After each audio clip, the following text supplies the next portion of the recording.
In a perfect world, it would be easy to lose weight.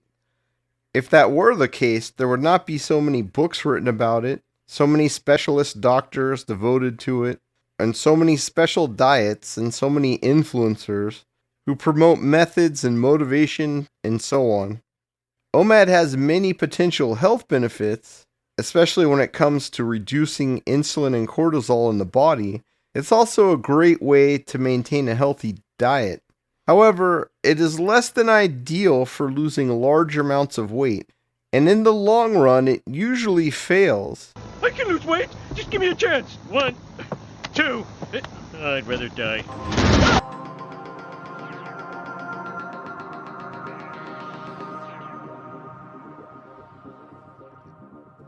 Ideally, we should eat as few meals as possible. The more often we eat, the more we spike insulin, and there is a reactive cortisol spike every time we do this. That lowers our blood sugar, and this increases hunger. When we snack all day long, over time our resting insulin and cortisol levels both go up. The increased insulin makes the body hold on to water, which increases inflammation and causes high blood pressure. And it can still work quite well at the kidney level. And one of the jobs of insulin at the kidney level is to actually hold on to sodium.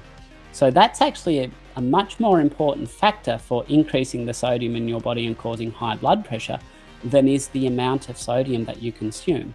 If you consume a modicum of sodium but have very high insulin levels, your body's going to try very hard to hold on to all of that sodium.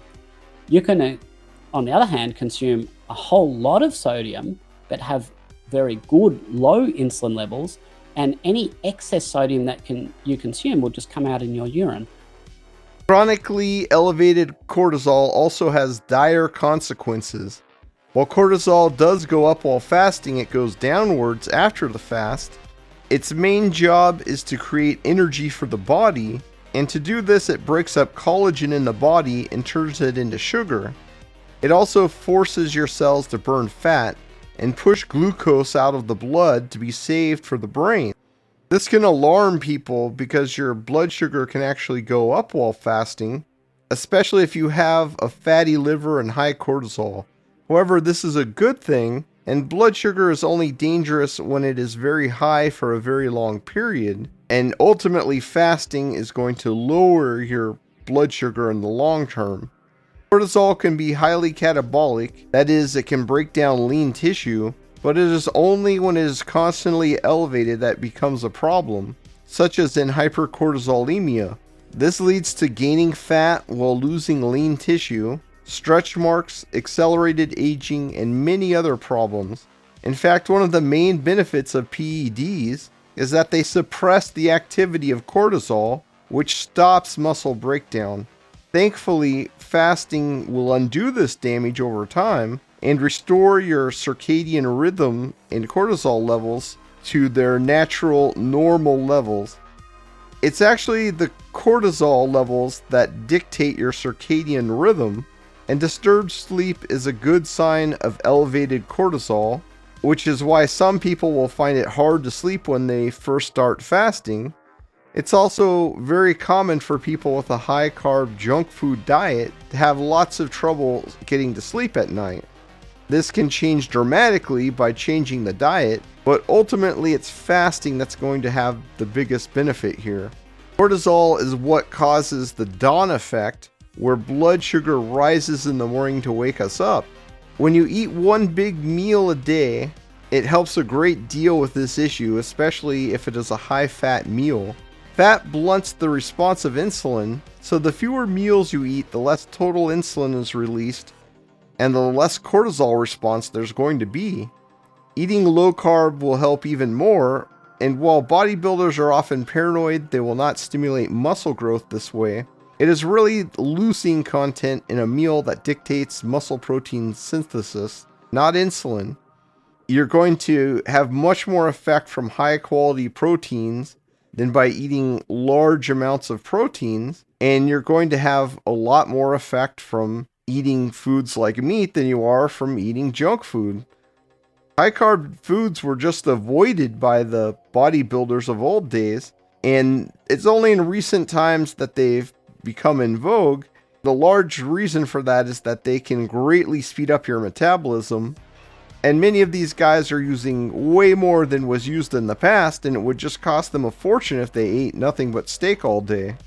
But a lot of you write into me, and I've posted this many times about the diet of the 70s, because you questioned me on our carb intake and our protein intake when we trained so hard.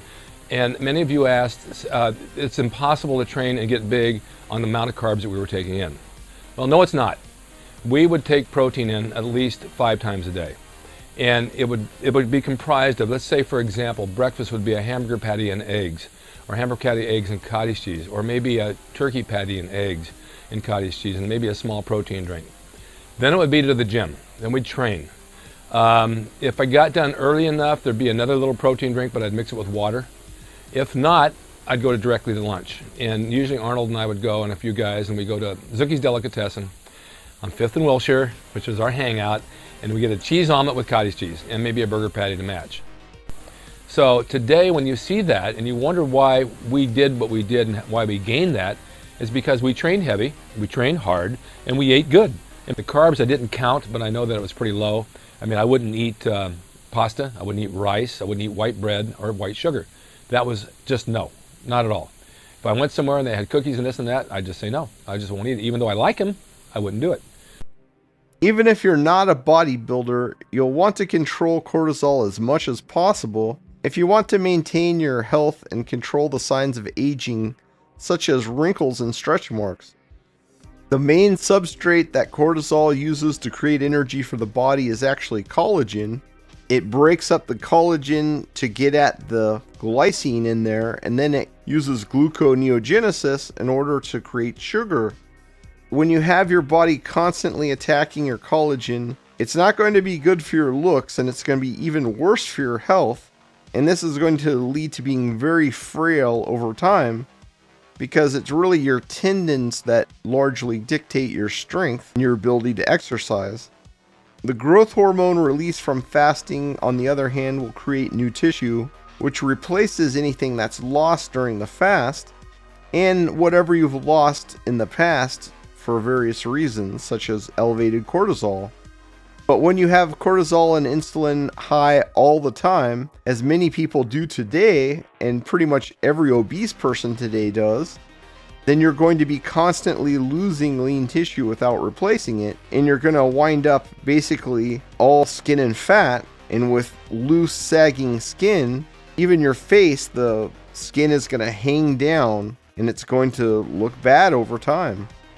It's also important to realize the vast majority of the activity of your immune system actually occurs in the gut, especially when you have this terrible junk food diet like most people today that just makes these gut bacteria go hog wild. And this is actually a threat to the body. This wastes a lot of energy for your immune system, and the more often you eat, the less time your immune system spends on repairing the damage of aging. This is also how we lose NAD+ over time in the body, because this is consumed by these macrophages and other immune bodies fighting off these bacteria. So you're not only damaging the body much more by raising cortisol and blood sugar, but you're also simultaneously reducing the ability of the body to repair the damage of aging. In a nutshell, that's why OMAD is great for your health, but when you use it to try and lose large amounts of fat, eventually you're going to run into problems. Whenever you decrease your calories for long periods, it slows metabolism. That is why over 99% of people attempting to lose weight by dieting gain it all back within 6 months, and they usually gain back more on top of that. While I regularly hear people say you'll lose weight if they lock you up, this has actually been tried in long-term experiments, and these experiments were conducted by none other than the infamous Ansel Keys, a fish physiologist who is known for his unethical experiments and for the cherry picking of data. In the Minnesota starvation experiment, prisoners spent a year locked up to test this hypothesis. All of them were on a low-fat diet, and interestingly, their original diet was 3,200 calories, which was a lower carb diet, which is what most people ate at the time.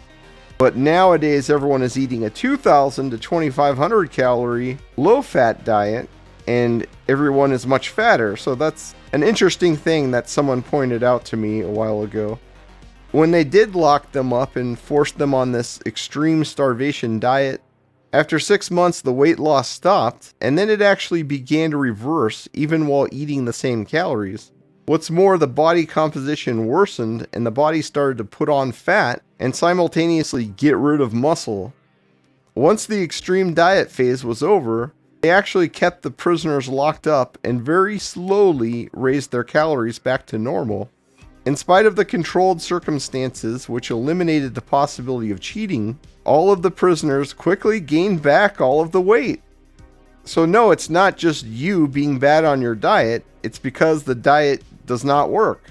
What's worse is that they actually gained weight and they had 50% more body fat than before the diet began. While the slogan calories in, calories out is logical on the surface, when scientists actually tested it, it utterly failed in every long-term experiment. It works fine for a week or two, then metabolism starts to slow, and eventually you can wind up eating 1,200 calories a day and not losing any weight. I know that's true, no matter how often people will say it's not true, because that actually happened to me. But if you want to do it the hard way, that's fine with me. Good luck to you. I don't know what that means. It means that you've already tried your plan and you're number 4. You've enlisted my expertise and you've rejected it to go on the way you've been going. I'm not interested in that. You can understand. Thankfully, I finally found fasting, and while scientific measurement has destroyed the idea of dieting for long periods being effective, it has shown amazing results for fasting. In a 6-month study where the participants ate all they wanted one day and little or nothing the next, not only did the participants lose more fat than the control group, which reduced calories by 25% per day, but they also gained lean tissue. They had a better body composition from this alternate day fasting protocol compared to both the control and to their starting point, all without making any changes to their exercise habits and eating about the same total calories as the control subjects. Essentially, they got something for nothing.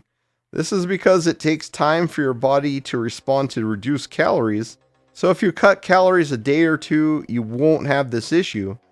In fact, fasts of 96 hours or less are shown to spare muscle completely. That may seem like a long time, but in animal studies, animals will live their entire lives on similar protocols, and they see nothing but health benefits on average. While food is seldom scarce in Western countries today, that is a very new thing, and throughout history and prehistory, winter would have been a time of scarcity. In bad years, it could be extremely difficult. Every successful religion and culture has a tradition of fasting attached to it, which seems to imply this is the universal lifestyle humans have lived with for ages and how we're designed to operate. In Europe, for example, there were 80 feast days a year, and the rest of the time was always some sort of fast or restricted eating. Fasting is important in India even today, and historically it was practiced almost universally. On the other hand, when civilizations have become very decadent and constantly eating large amounts of food, that led to a disaster. Just think of ancient Rome and the French Revolution. I think part of the problem that they had was that they were addled from a bad diet and constantly eating all of this stuff. You also have to realize they were constantly drinking as well, and I think that's the real issue that led to their collapse. When you fast for a short period, not only do you avoid slowing the metabolism, but you burn essentially pure fat. What's more, if you have a fatty liver, the first place you lose fat is always the liver. This is because the liver is the organ that supplies glucose for the blood supply, and the liver takes in excess glucose when you eat inside of itself in order to turn it into glycogen. When the glycogen stores are full, any glucose it takes inside is going to be converted to liver fat. Liver fat is highly damaging to your health and impairs the liver's ability to store glycogen, So it's very important not to overwhelm the body with a high carb diet if you want to be healthy. It's always difficult to help the super obese, those who are 500 plus pounds. They have a lot of issues with losing weight, but OMAD is really going to fail for them because it's going to cut off way before they're able to get rid of all of the weight. It might work well for them at first, but ultimately it's just going to stop working. With many of them, they also eat very poorly, so an OMAD diet's just going to devolve into a bag of donuts a day diet. What are you eating? It's a donut stuffed with M&Ms. That way when you finish the donut, you don't have to eat any M&Ms. For these super obese individuals, more is needed. The only realistic way to lose the weight is alternate day fasting combined with a very low carb diet. Either that or going for very long fasts, but of course that's more difficult. Eating low carb will actually make you eat fewer total calories because you don't spike your cortisol constantly, which drives hunger. So it's also very important that they lower the carbs. Amazingly, a low carb diet also leads to burning more calories because you're going to be burning more of the proper sort of fat, which is stearic acid. And due to the adrenaline release while fasting, you also burn much more calories when you fast, and that's part of the magic of why fasting works so well. And for both of these, you burn more stearic acid because the PUFAs will be burned off more quickly. And these PUFAs are actually very damaging to your mitochondria, very messy, and they slow down your metabolism. Whereas on the other hand, stearic acid actually increases your metabolism, and as a byproduct, it produces an extra vinegar molecule at the end of its burning process, which I think is part of the reason it's shown to have so many health benefits.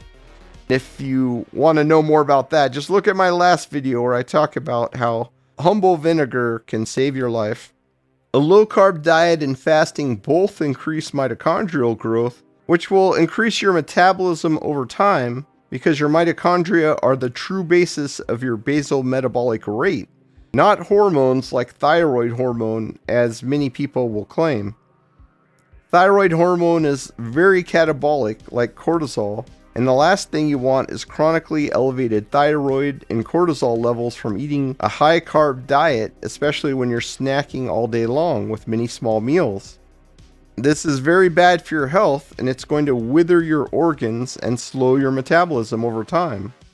Since carbs cause glycation, which is also damaging to the skin and tendons, a high carb diet of constant snacking is going to lead to horrific aging over time.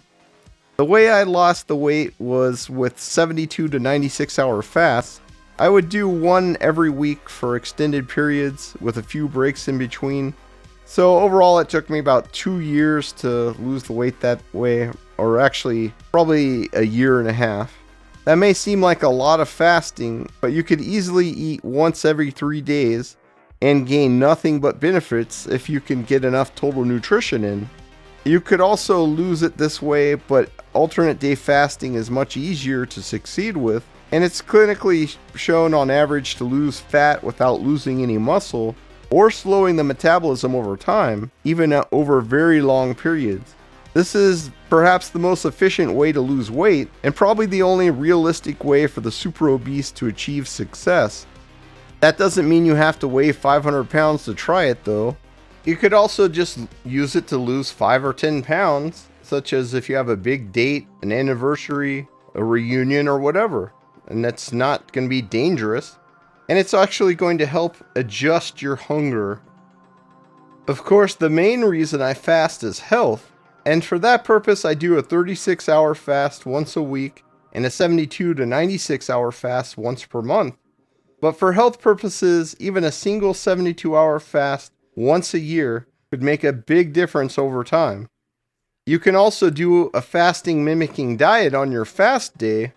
This means even the frail and those on meds that can't be stopped for any reason should be able to use this scheme. And if you do, likely you won't be nearly so frail anymore. It may even save your life. Burns was rushed to a nearby hospital where he was pronounced dead. He was then transferred to a better hospital where doctors upgraded his condition to alive.